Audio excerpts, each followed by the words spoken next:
Conservative New Media viewers, JLin fans around the world, what's up? It's me, PFE Paul F. Villarreal, the NBA expert. We're here to discuss Brooklyn's 140-131 defeat tonight to the Indiana Pacers in Indianapolis, Indiana. Brooklyn falls to 0-1 on the season. Indiana improves to 1-0. Of course, as probably all of you know by now, JLin was injured late in this game, and he went up for a layup. The layup got goaltended. I think Jeremy did get shoved while he was going up for the basket, but not in any way, not in an unusual way.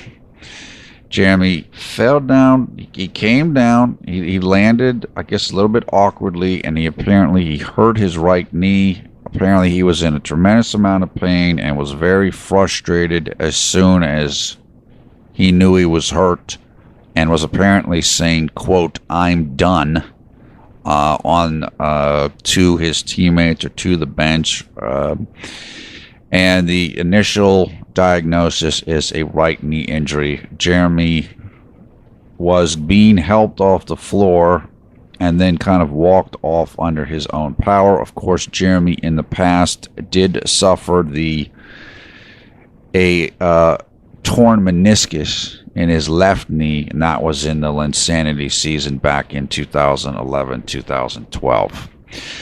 Look, this is really terrible in all facets.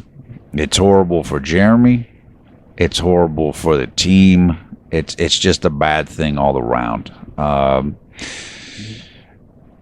You just feel terrible for Jeremy because we know what he went through last year. We know how hard he's worked.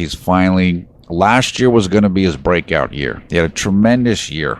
He just didn't play that many games. I mean, his performance in terms of efficiency and stuff was right about where it was in Linsanity. He had the coach that he liked. He had a system that worked for him. And unfortunately, he wasn't able to stay healthy because of the repeated hamstring injuries. Same situation this year, but he had 1 year under his belt. Better teammates, probably even more comfortable with the situation.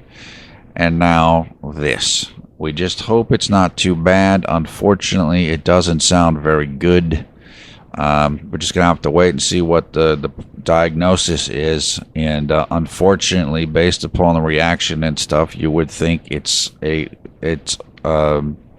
probably a pretty serious injury. And if I had to guess, I would imagine that it probably has to do with one or more of the knee ligaments, which means a significant amount of time to rehabilitate, and a lot of time off. So this is it's just bad. It's awful. I mean, we know how much better the Nets were last year when Jeremy played. Unfortunately, they're likely to suffer a similar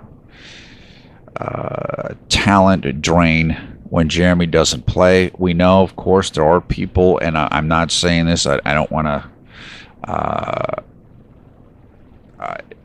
to take away anything from the moment and the injury.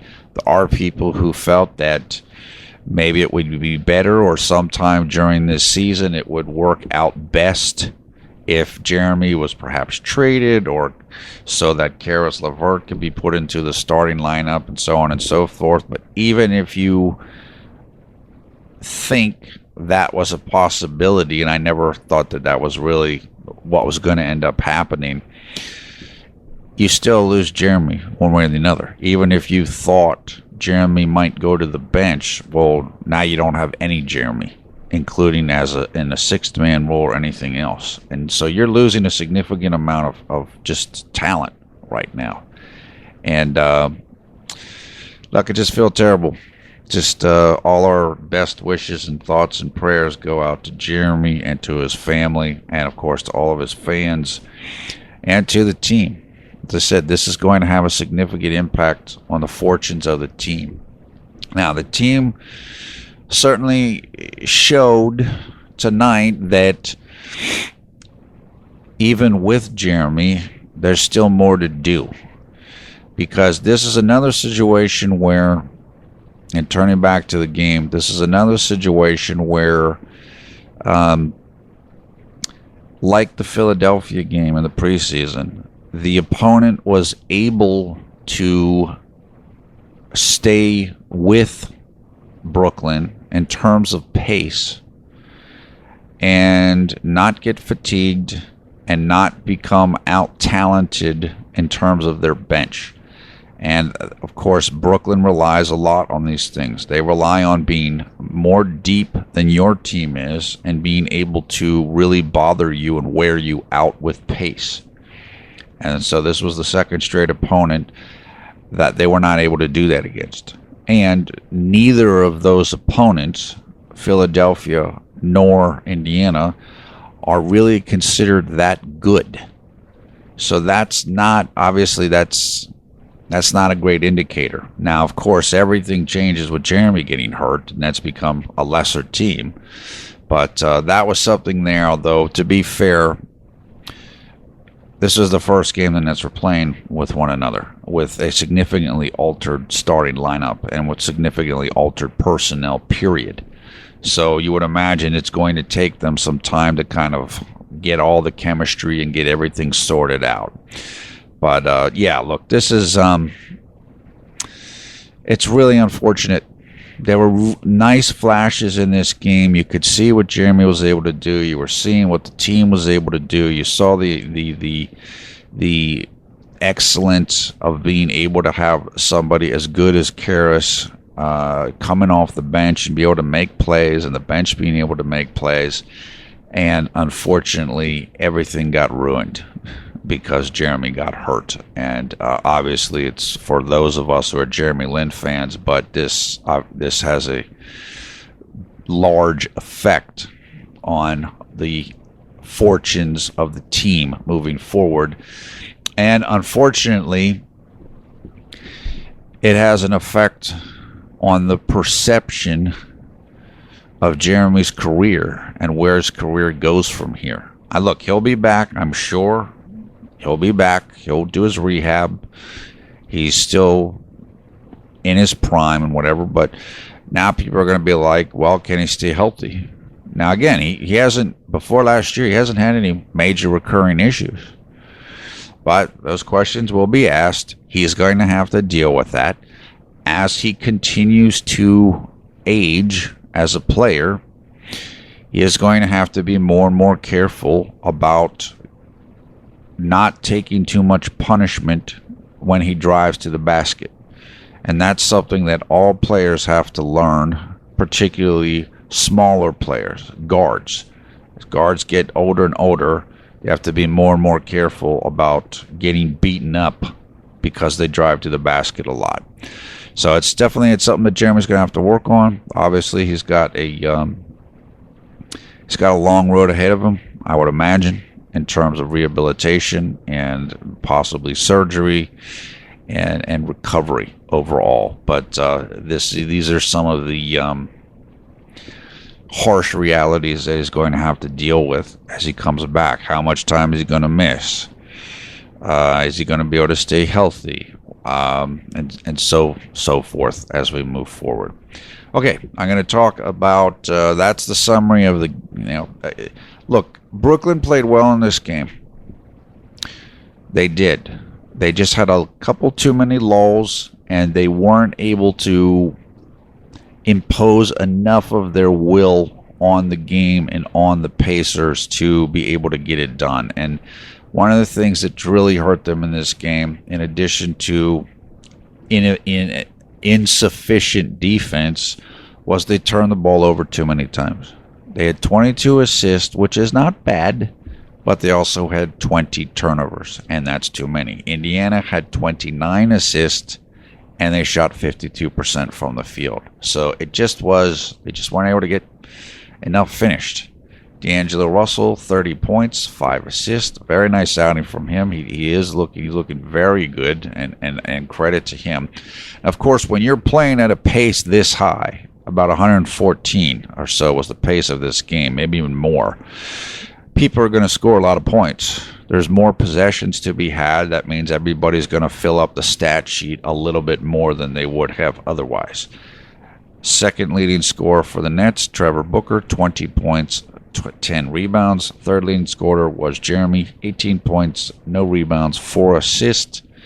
Played 25 minutes, shot 5 of 12 from the field, including 1 of 2 from three-point range, 7 of 7 free throws, 3 turnovers, 3 personal fouls. Jeremy's plus-minus was a -6. So not enough defense, a couple of lulls here and there, not able to really impose their will via pace and via depth. And that was pretty much it. You give Indiana credit, but as I've talked about, in the Philadelphia game, Indiana, like Philadelphia, is one of those teams that if Brooklyn wants to make a playoff push, they're going to be able to have to beat Indiana. Now, that doesn't mean they got to beat them every single time they play them. Maybe if they split with them 2 games at home and 2 games on the road, 2 and 2, maybe that's enough. But this is definitely the type of team where you expect Brooklyn to be able to compete against and hopefully defeat.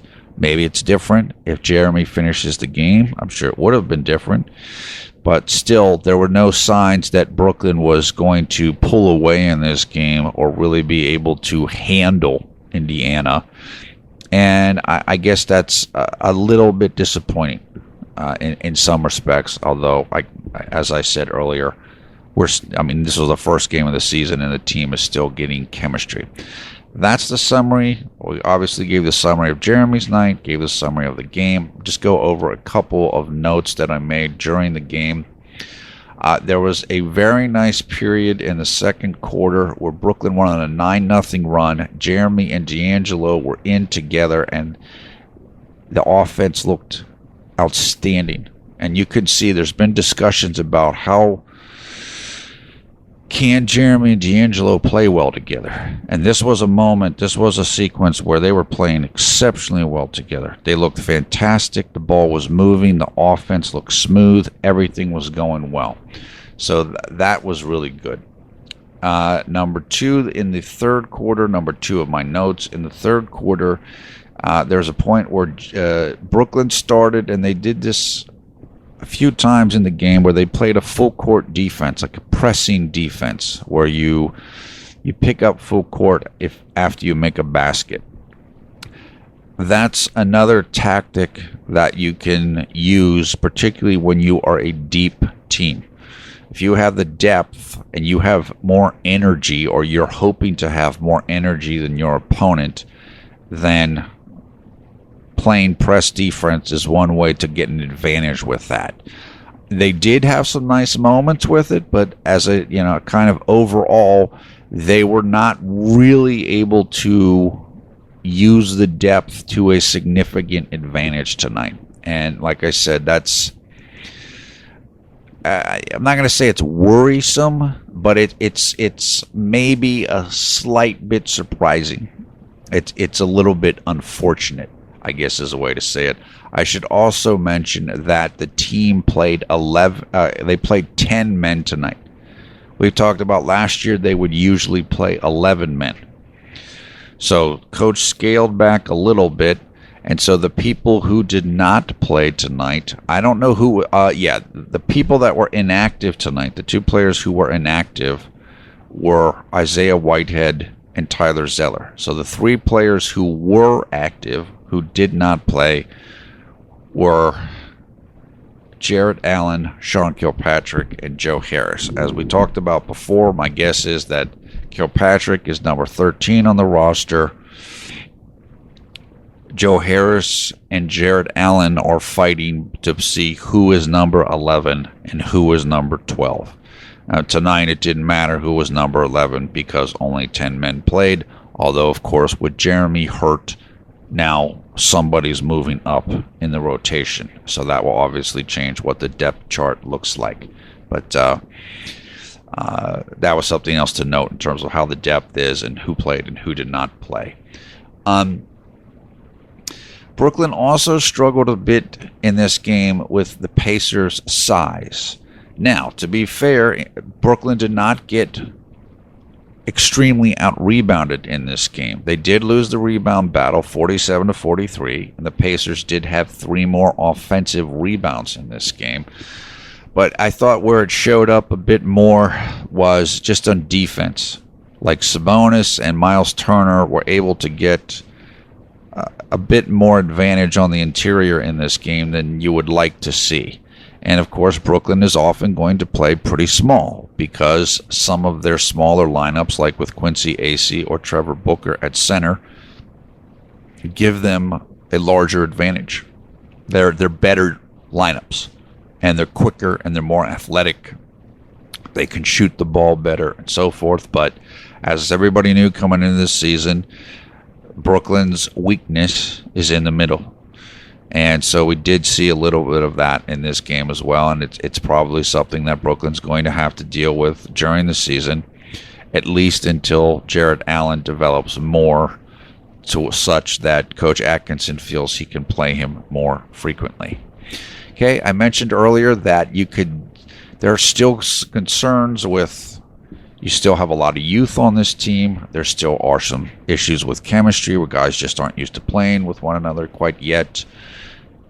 Could use a little bit more talent on the top end, and they're just not quite ready, or they weren't in this game to quite get to the next level. But look, they did compete in this game. This isn't a blowout or anything like that. They were in this game the whole time. They competed well. They competed hard. Of course, unfortunately, with Jeremy getting hurt, that certainly alters the perspective for the team as we move forward. Then I made the final note that I made was I put at some point someone might get squeezed out between Lin, Russell, LeVert, and Crabbe, because you have 4 guys there for 3 spots. Now, what you saw in this game, and what my guess would be that the team would like to do, would be a finishing lineup does not necessarily involve Crabbe. The reason why I say that is, and so instead it would involve Lin, Russell, and LeVert.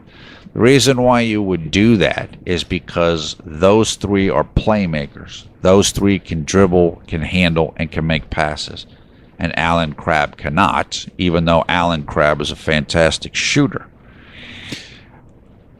I think that's what they want to do. Again, everything changes now with Jeremy getting hurt. That would be my idea. That could change during the season. Obviously, it's probably going to change now with Jeremy being out. But that's the concept.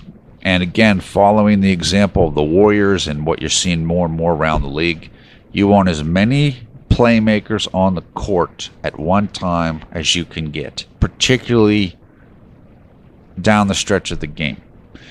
That's the positionless basketball. That makes you harder to defend. That makes everybody a live dribbler and a live passer. So even though I do think there could have been a crunch there, and I know others have discussed the same thing about those 4 trying to fit into 3 slots, my guess is that with Jeremy's healthy, he's still going to be in that group. Because of his ability to make plays and also score the ball. So that's it. That's the overview. Look, this is a very disappointing. I'm as disappointed as anybody else is. This was the beginning of the season. We're all pumped up. Everything's good. We if you've watched any of our videos in the preseason, you know how excited I was for this season. And kind of all the air went out of the balloon in one fell swoop in game number 1. Like I said, look, we're just going to have to wait and see what the diagnosis is. Obviously, Jeremy himself didn't seem to think it was a really good situation. So we're just gonna have to see what we find out. And the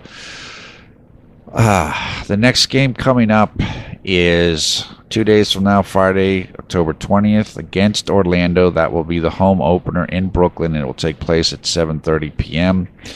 I look, I yeah, I hope I can do the game, but I'm not gonna lie to you. My enthusiasm for the games is going to diminish significantly now. Without Jeremy around, it's just disappointing. I still like the team. I still want to watch the team and everything, but well, maybe I'll probably do videos still. Maybe it just won't be quite as detailed and stuff, and I'll do what I can. But that's where I'm at. Look, I know that I know how Lin fans feel. I already saw a couple of reactions on Twitter and stuff. I'm not actively on Twitter right now, and I have not been on since April of this year. But I was looking for updates on Jeremy's condition, and what came up for me was Twitter stuff, and it's like, yeah, I mean everybody's down, as you would imagine they would be based upon what happened. So it's just really disappointing. We're all disappointed, and if you're a Brooklyn Nets fan, you should be disappointed, because this is going to hurt.